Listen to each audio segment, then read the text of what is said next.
bukan manusia biasa.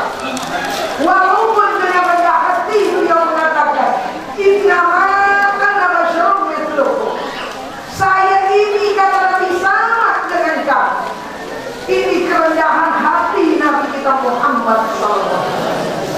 Tapi biar berkata juga, dari segi manusianya sama. Kita sakit, Nabi juga merasakan sakit. Terkadang kalau kita disakiti gak enak, Nabi juga kalau disakiti gak enak. Jadi dari segi kemanusiaannya memang sama, tapi yang membedakan justru yuha ilayya. Kata Nabi kita Muhammad SAW, aku diberikan wahyu. Jadi Allah memerintahkan untuk menyampaikan kepada kita sebagai hamba-hamba Allah, qul innama ana basyarun mithlukum yuha ilayya. Katakanlah hai Muhammad SAW, sampaikan kepada hamba-hambaku, katakanlah bahwasanya aku ini sama dengan kamu sebagai manusia, namun aku diberikan wahyu oleh Allah sementara kita tidak. Maka dengan diberikan wahyu inilah menjadikan Nabi kita jauh berbeda, bukan cuma kepada kita, dibandingkan juga dengan Rasul dan Nabi yang manapun. Kata Allah, walaupun banyak ini Nabi yang diutus, banyak Rasul yang dikirim ke dunia, namun asyraful anbiya wal mursalin, sayyidul anbiya wal mursalin huwa Nabi sallallahu alaihi wasallam, yang menjadi pemimpin daripada Rasul dan Nabi, yang paling mulia dari antara Rasul-Rasul yang diutus Allah, yaitu Nabi kita Muhammad SAW. Maka betapa tidak kita bersyukur kepada Allah yang telah menakdirkan kita menjadi umat dari Nabi yang paling dimuliakan oleh Allah Subhanahu wa Ta'ala. Kenapa beliau didudukan di tempat yang paling tinggi oleh Allah dari segala macam utusannya yang dikirim? Karena beliau ini beda dengan yang lainnya. Karena beliau ini mau peduli kepada umat, memperhatikan umat, bukan cuma di masa hidup beliau saja, tapi setelah beliau dibangkitkan dari kubur, ketika kumpul di pada mahsyar, ternyata kepedulian beliau kepada umat tidak kurang-kurang. Kalau dibanding umat-umat yang lain, dibiarkan oleh para nabinya, mereka cuma mengatakan kepada Allah, las as'aluka al-yawm illa nafsi. Kata Nabi Ibrahim alaihissalam, karena suasana yang membingungkan, keadaan begitu menakutkan di pada mahsyar, maka yang diucapkan oleh Nabi Ibrahim, ya Rabb, tidak ada yang aku minta kecuali hak ini, aku kepengen minta selamat.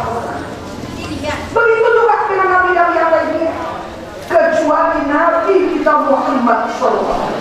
Di saat kita sebagai umat sedang kebingungan, dalam keadaan takut, kemana jalan yang akan kita tempuh, mana yang harus kita ikuti, disitulah terdengar suara Nabi kita Muhammad SAW. Ummati, ummati, analah, analah, umatku, umatku.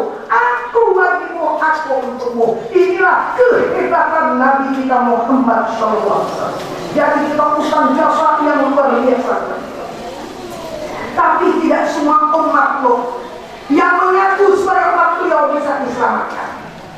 Di saat dalam keadaan orang yang luar biasa berdesak-desakan, ternyata ada orang yang berlari-lari dengan tergagah. Dari kejauhan dia sudah mengatakan, "Ya Rasulullah, ana min ummatik, ana min ummatik." Saya adalah umatku ya Rasul, tolong saya karena saya dari umatku. Apa yang dijawab oleh Nabi? Lasta min ummati, kamu bukan umatku. Itu yang dikatakan oleh Nabi kita Muhammad SAW. Kenapa ucapan yang seperti itu jangan dikatakan? Karena umatku, kata Nabi, mu'ajjalina min atharil wudu, karena dibangkitkan dari kuburnya, mukanya terang benderang karena sinar wuduknya ketika tidur. Maka untuk itulah kalau kita mengharapkan syafaat dari Rasulullah SAW, kita kepengen berada di belakang beliau untuk masuk ke dalam surganya Allah. Dari sekarang inilah syariat yang beliau bawa, khususnya sholat yang 5 waktu, wajib kita kerjakan dengan sepenuh-penuh. Perhatiin anak kita, jangan asal sholat kok. Jangan kita lebihkan yang lain daripada sholat. Kadang-kadang orang kok karena ada tamu nih yang dianggapnya penting, dia lagi sholatnya dicepetin. Dia merasa lebih penting tamu kok daripada sholat yang sedang dilakukan. Padahal kata Rasulullah SAW, "Idza asana rajul, idza asana rajul as-sholata, fa atamma ruku'ahu wa sujudahu, qala as-sholah hafizakallah kama hafiztani." Fatur, apabila seorang hamba mengerjakan sholat dengan baik, sempurna rukuk dan sujudnya, maka sholatmu mendoakannya, semoga Allah memelihara engkau sebagaimana engkau memelihara aku, kata sholat. Naik sholatnya diterima oleh Allah Subhanahu wa ta'ala. Kalau sholat sudah diterima, amal yang lain tinggal ikutin, Bu. Karena diterima tidaknya amal kita tergantung sholat kita.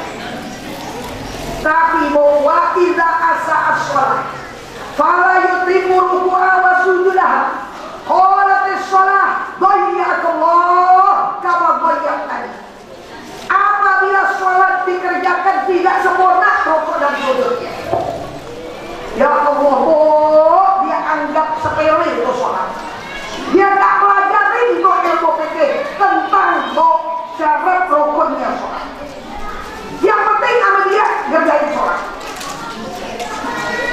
Karena dia gak sempurnain rukuknya, sujudnya, maka kalau dia memberi salam, itu sholat nyumpain dia, cuman gak dengar yang diumpah. Semoga Allah menyia-nyiakan engkau karena engkau menyia-nyiakan. Fadlahu kama yulaqqa tawal khalaq wa yusawu biha wajhah, kata Rasulullah SAW. Itu sholat yang gak sempurna, dikerjainnya asal-asalan, dibuntal kok kayak buntalan pakaian rombi, dilempar ke muka yang sholat. Sholat yang gak diperlukan. Na'udzubillah. Makanya Bu, gak cukup kita mengatakan cinta kepada Rasulullah SAW, sementara kita belum memperhatikan sholat anak-anak kita. Kalau kita barangkali karena sering ngaji, sering dengar nasihat, insya Allah rapi sholat kita. Periksa kewajiban kita anak-anak. Kadang-kadang pulang larut malam, entah alasannya apa, jam 1, jam 2 malam baru sampai ke rumah. Lihat sholat subuhnya jam berapa dikerjakan. Kadang-kadang orang tua suka ada yang salah. Biarin dia masih ngantuk, semalam dia juga pulang ngaji, jam 2 baru pulang. Ngajinya nggak dilarang, tapi sholat subuh yang ditinggalin ini yang menjadi salah besar. Nabi sudah memberikan ancaman, man taroka fardhon wahidan kutibatuhu ala badenar. Siapa yang meninggalkan sholat satu fardu yang ditinggalkan dengan sengaja, tulislah namanya di pintu neraka. Kayak kita jadi orang tua, wajib menyadarkan diri kita, perintahkan anak kita supaya dia mengaji dengan nasihat, kontrol sholatnya supaya dia sama dengan kita, mengerjakan yang lima waktu yang wajib dengan sebaik-baiknya, dengan benar sholat yang kita jalanin, insya Allah diterima Allah, maka amal-amal soleh yang lain juga diterima, sehingga selamatlah insya Allah kehidupan kita dari dunia sampai akhirat. Ibu-ibu adalah sekali keluarga, Nabi kita Muhammad SAW membawa syariat, membawa agama Allah, bukan sebatas ngajarin kita supaya benar aja mau, tetapi sama manusia juga sama manusia diadari toleransi. Orang yang gak bakal mendapat kehinaan selamat dunia akhirat kalau dia punya dua hubungan baik, hablum minallah wa hablum minannas. Bagus hubungan vertikalnya dan cakep juga hubungan horizontalnya. Ada orang mau baik sama orang sampai dia baca sama temennya, kok sholat aja, kagak benar. Di dunia dia disayang orang, tapi naudzubillah di akhirat neraka tempatnya. Ada lagi orang bodoh, ama Allah masya Allah cakep benar ibadahnya, ama tetangga kagak ngegoh di mana, ama saudara kagak akur, itu juga kagak benar. Nah ini yang harus kita lakukan. Nabi kita Muhammad SAW diutus oleh Allah sebagai insanul kamil, manusia yang sempurna, yang dijadikan Allah sebagai teladan kita. Bagaimana beliau kalau ibadah kepada Allah, bagaimana beliau terhadap saudara dan tetangga, begitu seterusnya. Nah ini yang perlu kita contoh sedikit demi sedikit insya Allah. Kita biar punya saudara banyak, kalau rumahnya pada jauh, yang enak sama tetangga juga. Apalagi kita punya rumah kecil, yang namanya orang hidup, jangankan lagi sakit perlu sama orang, lagi senang juga butuh sama tetangga. Kalau ini rumah kecil, dia mau duduk karena ada duitnya. Kalau tetangga kita marah kemana? Kita mau bilang itu. Jadi kita perlu ngerti hidup-hidupnya. Islam ini ngajarin, jangan kata tetangga baik, tetangga jahat, kita membaik ini juga. Itu yang dicontohin oleh Nabi kita Muhammad SAW.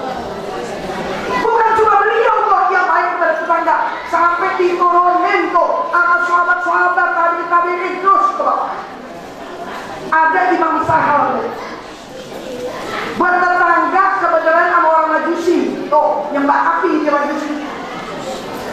Puluhan tahun dia bertetangga, tapi nggak pernah ribut.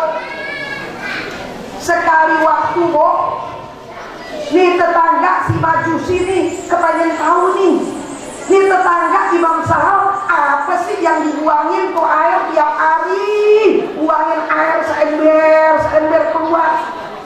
Dideketin dah, Pak Sahal maaf, saya perhatiin Bapak buang air mulu seember tiap hari. Emang tuh air apaan sih kok dibuangin terus? Maaf Pak, katanya, karena Bapak nanya jadi saya ngomong juga. Yang saya buangin tuh air kotoran. Air kotoran apaan? Rupanya atas ya tuh rumah Bapak tuh bocor, lempengan WC Bapak. Jadi tuh turun ke rumah saya padangin pakai ember. Kok kaget dia. Udah berapa lama nih begini? Kok nggak lapor, nggak ngomong? Enggak, saya diam aja. Udah sekian puluh tahun. Astagfirullah. Dia peluk tubuh keras-keras Imam Sahal. Langsung dia menyatakan diri masuk Islam. Tuh Imam Sahal tuh, Masya Allah tuh. Ya, dia pakai benar-benar kita Muhammad. Dia nggak mau jahat sama tetangga, walaupun kayak begitu modelnya. Tuh tetangga kagak tahu kalau kamar mandinya bocor. Emang sahal bo, tetangga yang baik kagak mau laporan. Nih kita ya Allah bo, ngapa sih sama tetangga ada yang pakai kagak akur? Lah tetangga ngawinin gak kok gimana kau dikunci borongnya bu. Mending kalau orang lain di sana kan jadi jelek-jelek ke diri kita juga. Lo orang dari mana pada datang, yang jauh pada datang. Ngapa tuh di sana? Di depan di mata kabur. Ini karena dia bu jauh jadi orang ngiri mulu bawaannya dengki sama saudara. Kita nggak boleh kayak begitu. Islam ngajarin kita supaya baik sama tetangga. Wa man kana yu'minu billahi wal yawmil akhir falyukrim jaro. Siapa yang beriman pada hari kiamat, hendaklah dihormatin tetangganya. Kalau kagak mau akur sama tetangga, nggak mau baik sama tetangga, pindah dari Kampung Jati, dari Rawajati, kemana? Ke Kopiah, ke Surabaya. Tapi kalau mau tinggal di kampung kayak gini nggak mau akur sama tetangga, jangan begitu. Jadi kita ini insya Allah dia bisa sedikit-sedikit ngamalin ajaran yang dibawa oleh Rasulullah SAW. Jadi kalau kita marah ke tetangga enak kok. Ya, ada yang peduli sama kita, biarin dah, dia nggak bagi kita duit karena tetangga kita malah susah. Asal kita sakit kok ditengokin juga ada kiraan banget. Sekarang dia yang nengokin banyak dari mana-mana, tetangga kagak mau peduli, kagak enak tuh. Lagi ini harus kita sadari, kita berbaik ke tetangga.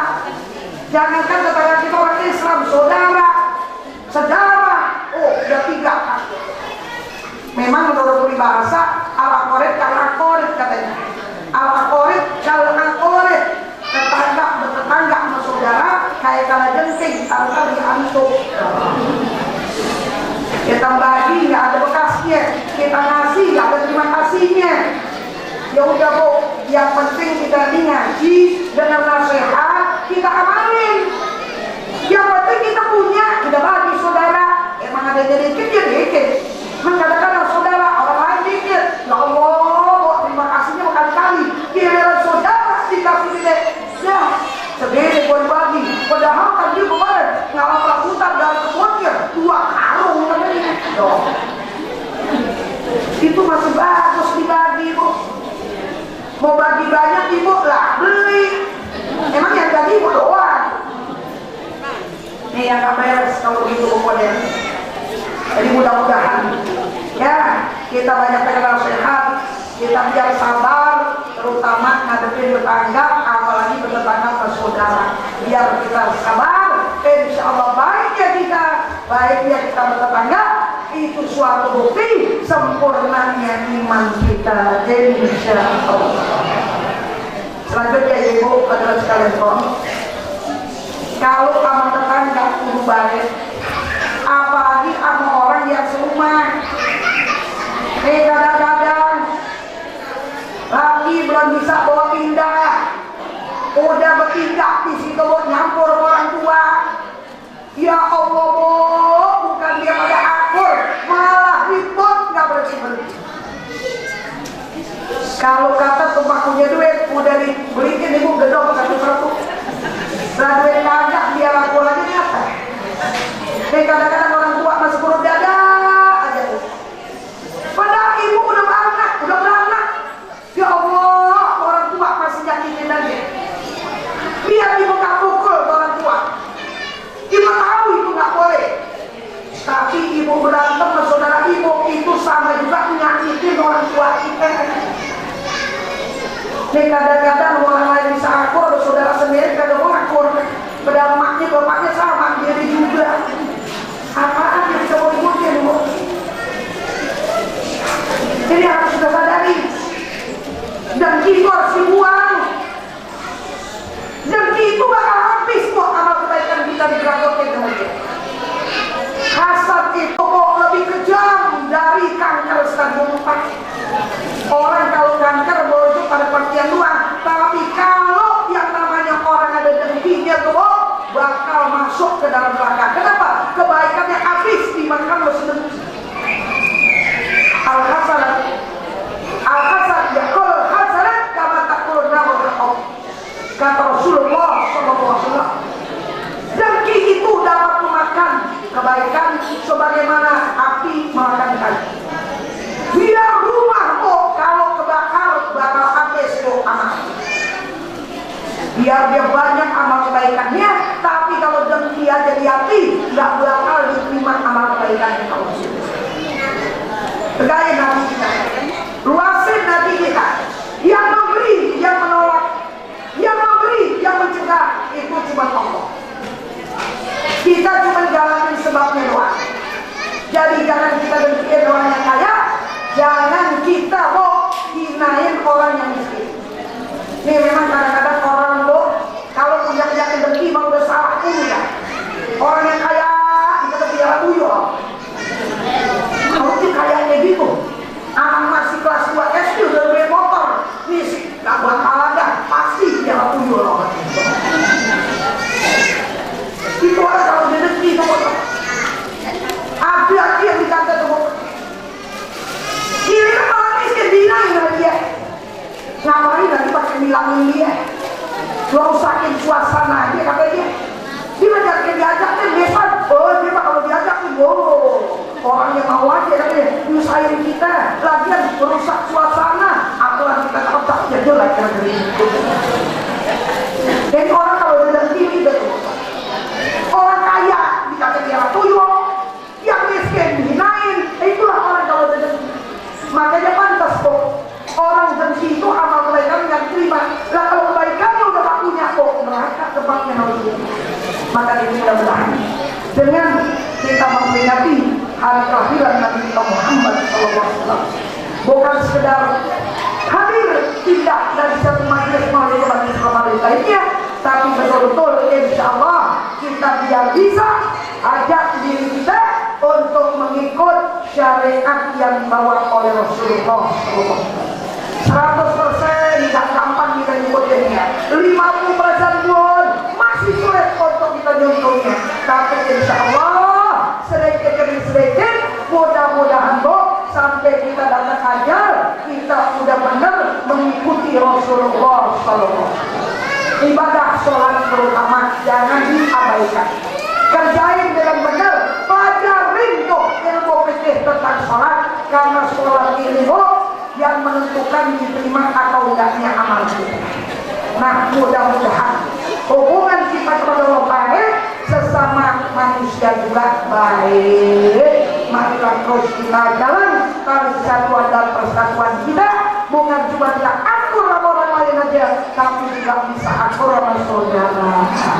Nah kalau kita ini berusaha dimanapun kita tinggal, kita akur sama saudara, kita baik sama tetangga, insya Allah dunia akhirat Allah bakal meridhoi kita dan selamatlah insya Allah kehidupan kita dari dunia sampai akhirat. Sekedar inilah ibu yang dapat saya sampaikan, mudah-mudahan kalau sedikit insya Allah ada manfaatnya.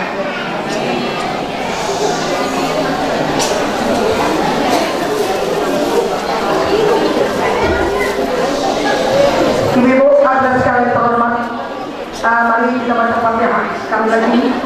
Khususnya kita mohon kepada Allah, kepada yang telah berpulang kepada Allah, keluarga kita, sanak famili kita, muslim-muslimat umumnya, wabil khusus guru-guru kita dan orang-orang yang kita cintai, selalu mendapatkan ampunan dari Allah Subhanahu wa Ta'ala, dilapangkan kubur mereka, dijadikan roboh yang didampil jannah. Kepada yang masih kurang sehat khususnya ya Ustazah Ahmad, juga suami dan ibu Siama, mudah-mudahan yang pada kurang sehat dia diberikan kesembuhan, kita diberikan kesehatan dan sempurna untuk ibadah, dipanjang umur, dikuatkan ya Bu di dalam beribadah, keluarkan kita punya rezeki yang halal yang barokah, anak-anak kita insya Allah khususnya yang akan menghadapi ujian diberikan kelaparan dada, diberikan kecerdasan dalam berpikir, insya insya Allah sukses dengan apa-apa yang mereka cita-citakan.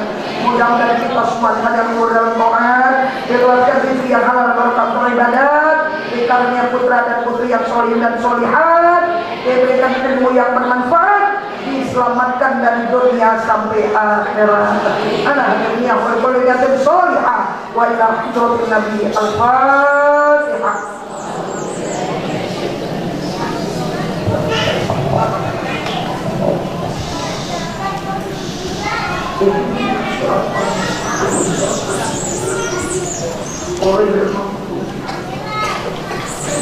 Semoga bermanfaat bagi pendengar, kurang lebih mohon maaf. Assalamualaikum warahmatullahi wabarakatuh.